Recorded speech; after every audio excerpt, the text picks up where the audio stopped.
Good morning students, welcome back. In previous video we have learned or we have seen about the expressing concentrations of a solution. Solution के concentration में expression कैसे करते थे उसके बारे में देख रहे थे.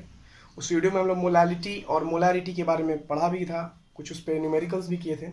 अब हम लोग को तीसरा पॉइंट है percentage by wait, wait by wait, यानी कि wait of solute dissolve in wait of solvent.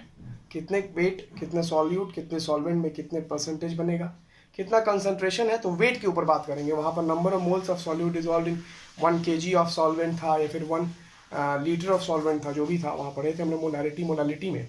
अब यहाँ बात करते हैं हम लोग परसेंटेज बाई वेट. इसका मतलब क्या होता है देखते हैं.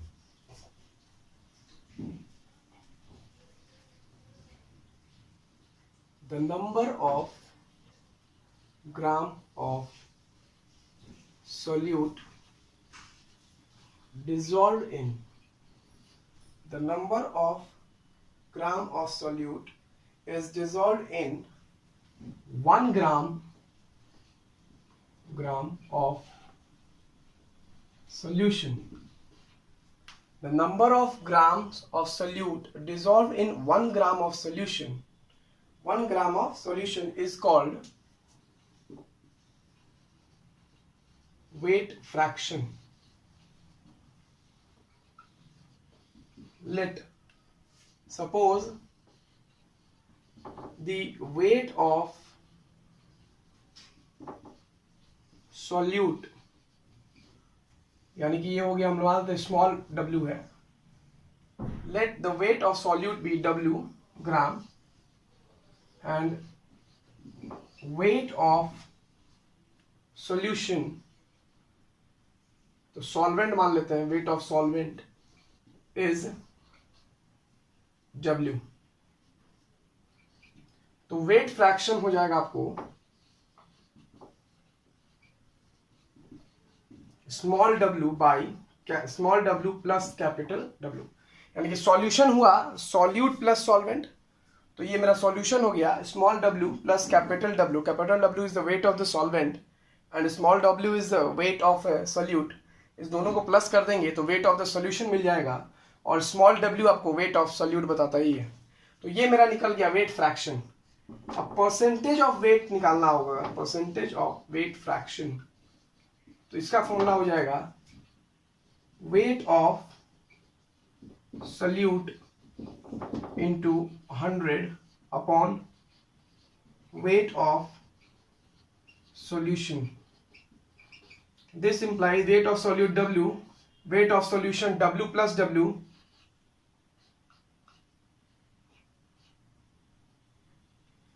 into 100. तो ये मेरा आ गया परसेंटेज वेट फ्रैक्शन. तो पहला था मेरा percent weight fraction W by W पढ़ लिए. इस पे कुछ न्यूमेरिकल करके देखते हैं हम लोग. First question is find the percentage by wait and weight fraction of aspirin in the solution prepared by dissolving 3.65 gram of aspirin in 25.08 gram of water. यानी कि 3.65 ग्राम एस्पिरिन को आपको मिलाया गया है वाटर में, जिसका वेट है 25.08 ग्राम. तो इस केस में वेट ऑफ सोल्यूशन आपको नहीं गिवन है, सिर्फ weight of solvent and weight of solute is given and you are asked to find W by W percent. Weight by weight का परसेंटेज आपको निकालना है.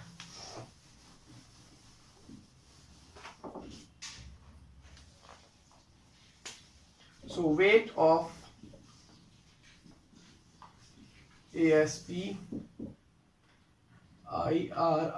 aspirin is given as 3.65 gram, which is dissolved in water. The weight of water आपका हो गया 25.08 gram. Now weight of solution आपको क्या हो जाएगा, weight of solution is equal to 3.65 plus 25.08. 8 5 13 3 carry 1 6 1 1 7 5 3 8 and 28.73 ग्राम हो गया आपको weight of. Now weight fraction अगर निकाल लेते हैं हम लोग, आप लोग wait by wait W by W का परसेंटेज निकालना है. इसका फॉर्मूला था weight of solute into 100 by wait of solution, weight of solute है आपके पास 3.65 upon weight of solution that is 28.73। Point से पॉइंट कैंसिल हो जाएगा, इस पूरे को सॉल्व करेंगे हम तो मेरे पास आंसर आ जाएगा मोर और लेस 12.7%। आ गया समझ में?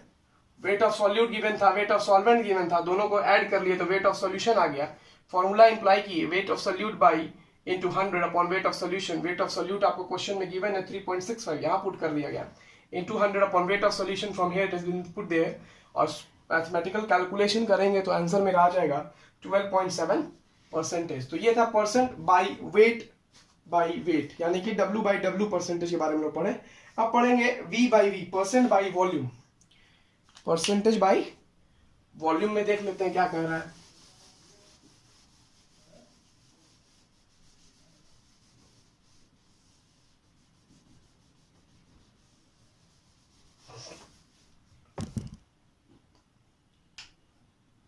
Percent by volume that is small v फिर कैपिटल V परसेंट। इसका मतलब हो जाएगा the volume of liquid in ml, the volume of liquid, liquid का मतलब क्या ले लिया पर सॉल्यूट कंसीडर करते हैं, the volume of liquid, solute ले लेते हैं अगर यहां पर हम, solute in ml dissolved in 1 ml of solution is called volume fraction। इसका मतलब हुआ then let us suppose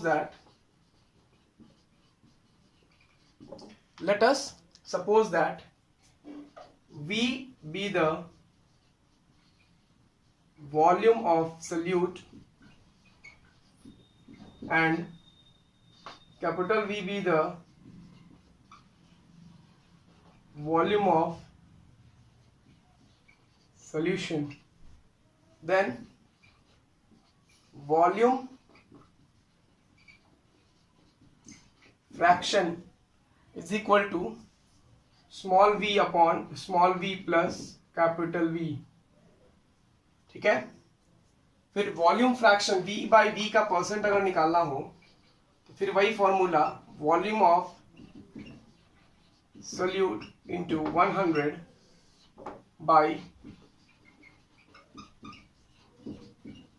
volume of solution.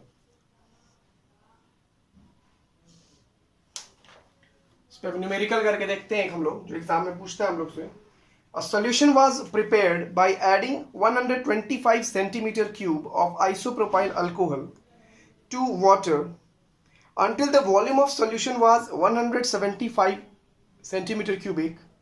Find the volume fraction and volume percent of isopropyl alcohol in the solution. I repeat, a solution was prepared by adding 125 centimeter cube of isopropyl alcohol to water until the volume to the solution was 175 centimeter cubic.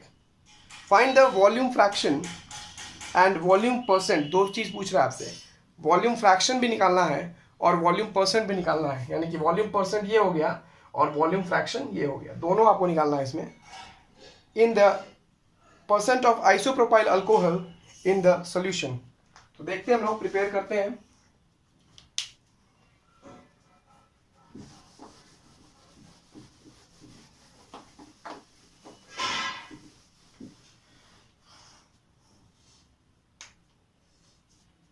Volume of solute, तो solute क्या given है आपको, isopropyl है जो कि water में add किया जा रहा है। वॉल्यूम ऑफ सॉल्यूट गिवन है 125 सेंटीमीटर क्यूब। फिर वॉल्यूम ऑफ सॉल्वेंट यहां पे गिवन है आपको, नहीं, and until the volume of solution was, solution given है यहां पर, वॉल्यूम ऑफ सॉल्यूशन आपको गिवन है 175 सेंटीमीटर क्यूब। तो आपसे बोला गया है वॉल्यूम फ्रैक्शन निकालने के लिए साथ ही साथ V by V percent, volume percent भी निकालना है, तो वॉल्यूम फ्रैक्शन पहले निकाल लेते हैं हम लोग। Volume fraction equals to small v by small v plus capital V। 125 upon 125 plus 175, तो ये आपको आ जाएगा नियर अबाउट 125 अपॉन 300, ऐसा ही कुछ आ जाएगा जी।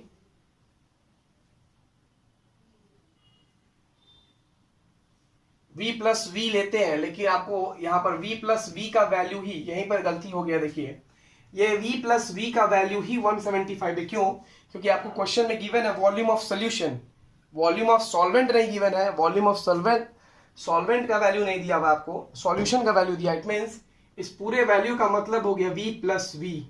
तो यहां पर हम 125 ये ऐड नहीं करेंगे, डायरेक्टली हम यहां क्या लिख देंगे, 175 लिख देंगे। अब इसको सॉल्व करते हैं।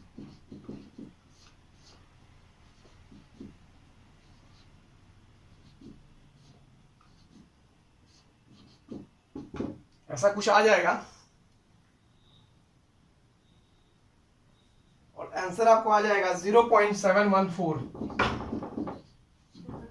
Volume percent, v by v का परसेंटेज अगर निकालना है तो 125 अपॉन 175 इंटू 100 कर देंगे, तो आपको वैल्यू आ जाएगा नियरली 71.4%। ठीक है,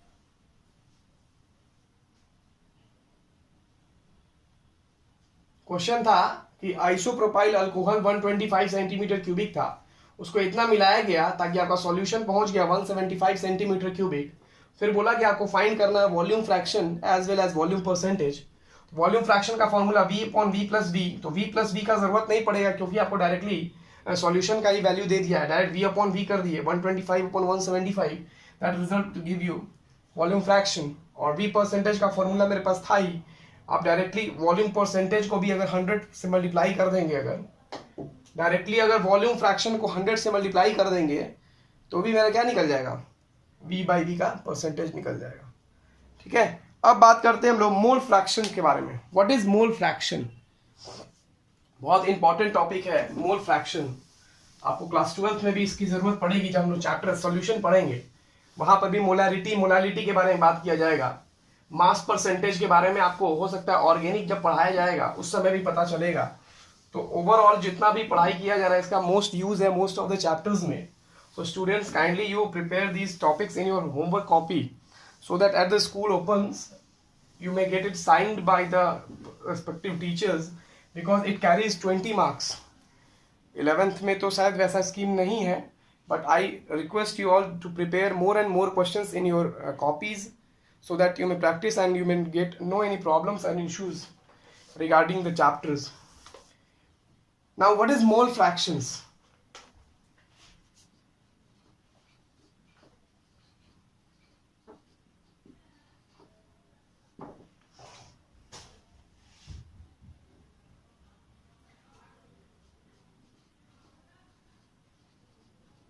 The ratio of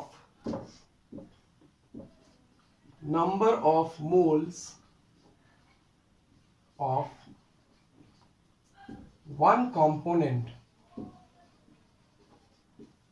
The ratio of number of moles of one component to the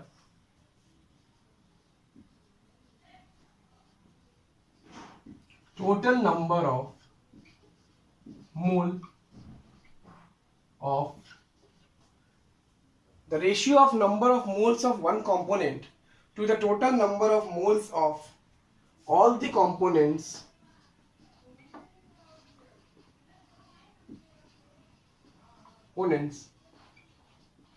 present in the solution.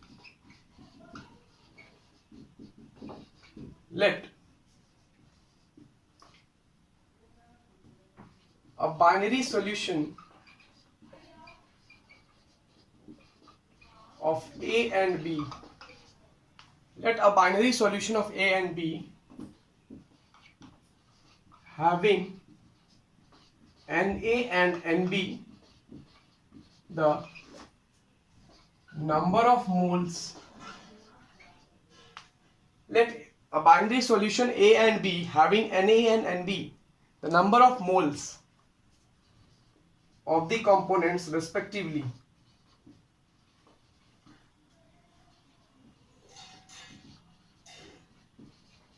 then mole fraction for component A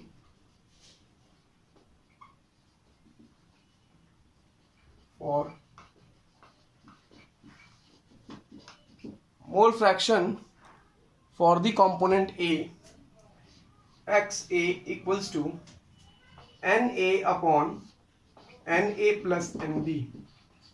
कैसे हुआ?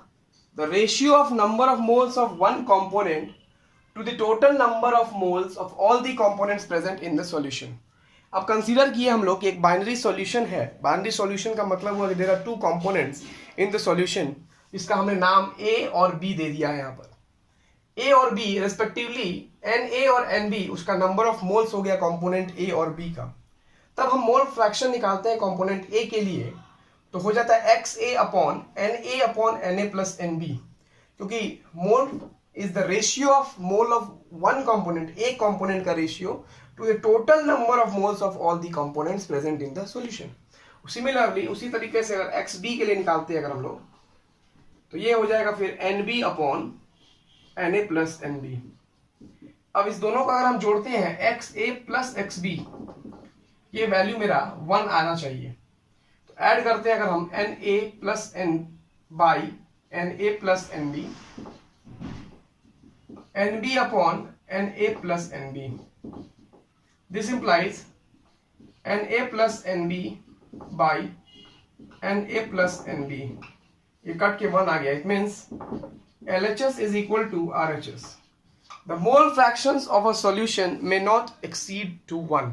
यानी कि कितना भी कंपोनेंट्स हो उस सबका मोल फ्रैक्शंस अगर जोड़ेंगे, कंपोनेंट्स का कितना भी मोल फ्रैक्शंस निकले, किसी भी सॉल्यूशन का या 4 या 5 कंपोनेंट्स हो, चारों पांचों का अलग अलग मोल फ्रैक्शंस अगर निकलेगा और सबका सम करेंगे तो भी वैल्यू क्या आएगा मेरा? 1 ही आएगा. 1 से ज्यादा नहीं आ सकता है. इसीलिए कहा जाता है mole fraction is always obeys unity. The sum of mole fractions of the components in a solution is unity. I repeat, the sum of mole fractions of the components in a solution is unity. अब इस पर एक numerical करके देखते हैं हम लोग, और फिर हम लोग कल से हम लोग नया चैप्टर के बारे में स्टार्ट करेंगे. The second chapter that is the structure of atoms. Structure of atoms के बारे में हम लोग स्टार्ट करेंगे. एटम्स में कैसे इलेक्ट्रॉन, प्रोटॉन, न्यूक्लियस का कैसे डिटर्मिनेशन हुआ, कैसे फिर हम उसमें डी ब्रोगली इक्वेशंस के बारे में पढ़ेंगे, मैक्स प्लैंक क्वांटम थ्योरी पढ़ेंगे, फिर ऑर्बिट्स के बारे में पढ़ेंगे. ठीक है, फिर एसपीडीएफ इलेक्ट्रॉनिक कॉन्फ़िगरेशन कैसे करेंगे किसी भी एलिमेंट्स का, वो सब चीज़ हम लोग देखेंगे अपने नेक्स्ट चैप्टर में, दैट इज एटॉमिक स्ट्रक्चर. उसको भी आप लोग घर पे पढ़िएगा. So let us solve some numerical on mole fraction. So the question is, calculate the mole fraction of ethylene glycol in a solution containing 20% BAF C2H6O2 by mass. Ethylene glycol है का solution है जिसको पानी में मिलाया गया है, जिसमें कह रहा है कि 20 ग्राम आपको इथाइलिन ग्लाइकोल है और 80 ग्राम क्या है? वाटर है. ठीक है, तो लिख सकते हैं हम लोग, पहले तो मोलर मास निकाल लेते हैं. मोलर मास ऑफ C2H6O2 12 गुने 2 plus 1 into 6 plus 16 into 2 24 plus 6 plus 32. That will give you 62 ग्राम. फिर उसी तरीका से molar mass of H2O 1 into 2 plus 16 18 gram. Number of moles of C2H6O2, तो नंबर ऑफ मोल्स होता है गिवन मास अपॉन मोलर मास. तो given mass मेरा 20 है और मोलर मास कितना है? 62 है. Am I right?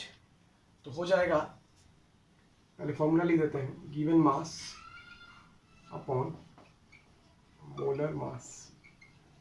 Given mass 20 है, मोलर मास 62 है. इसको सॉल्व करेंगे तो मोर और less equals to 20 divide by 62 आपको दे देगा 0.322 mole. Similarly number of moles of H2O निकालते हैं अगर हम, given mass upon molar mass. Given mass हो गया 18, मोलर मास हो गया, given mass 80, molar mass 18, 80 upon 18 आपको आ जाएगा 4.44 मोल।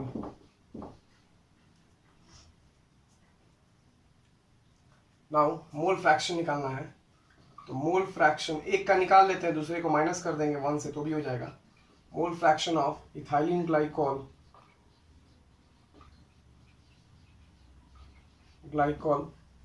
Is equals to number of moles of ethylene glycol आपको कितना आया है 0.322 upon 0.32 sum of mole fractions of all the components. ये कितने के इक्वल हो जाएगा आपको, इसको सॉल्व करेंगे हम तो मोर और लेस मेरा आंसर आ जाएगा 0.932। उसी तरीका से XB के लिए अगर निकालना है वाटर के लिए तो 1 माइनस 0.932 कर दीजिएगा तो आ जाएगा 0.932। ये आएगा तुमको सॉल्व करोगे तो 0.68। इसमें से 1 में से 0.068 को माइनस कर देंगे तो आ जाएगा 0.932। तो ऐसे अगर क्वेश्चन आएगा तो मोल फ्रैक्शन के क्वेश्चन को हम लोग सॉल्व करते हैं। Calculate the mole fraction of ethylene glycol in a solution containing 20% of C2H6O2 by mass. दोनों का मोलर मास निकाल लेंगे, फिर दोनों के लिए नंबर ऑफ मोल्स कैलकुलेट करेंगे, फॉर्मूला इंप्लाई करेंगे और आंसर निकाल लेंगे। एक का मोल फ्रैक्शन निकाल लेंगे, दूसरे को क्या कर सकते हैं, उससे माइनस कर सकते हैं हम, तो दूसरे कंपोनेंट का भी मोल फ्रैक्शंस निकल जाएगा। ठीक है, तो आज आपका फर्स्ट चैप्टर क्लास 11th का some basic concept of chemistry आज खत्म होता है। कल से हम लोग स्टार्ट करेंगे the first chapter of the class 11th, that is structure of atom. उसमें हम लोग बात करेंगे एटम्स, इलेक्ट्रॉन्स, प्रोटॉन्स, न्यूट्रॉन की डिस्कवरी के बारे में पढ़ेंगे। उसके आगे फिर हम लोग थॉमसन्स मॉडल्स के बारे में बात करेंगे, रदरफोर्ड एक्सपेरिमेंट्स देखेंगे, फिर उससे आगे बढ़ेंगे प्लैंक कांस्टेंट पढ़ेंगे, फिर डी ब्रोगली इक्वेशंस देखेंगे, फिर ऑर्बिट्स के बारे में देखेंगे, हाइड्रोजन का स्पेक्ट्रम के बारे में देखेंगे, फिर फर्दर आगे बढ़ेंगे तो क्वांटम मैकेनिक्स आएगा, क्वांटम केमिस्ट्री के बारे में पढ़ेंगे। उसी में हम लोग इलेक्ट्रॉनिक कन्फिग्रेशंस पढ़ेंगे, आपको डिफरेंट एलिमेंट्स का पीरियोडिक टेबल में S block, P block, D block, जिसको हम लोग SPDF के नाम से जानते हैं। तब तक के लिए थैंक यू।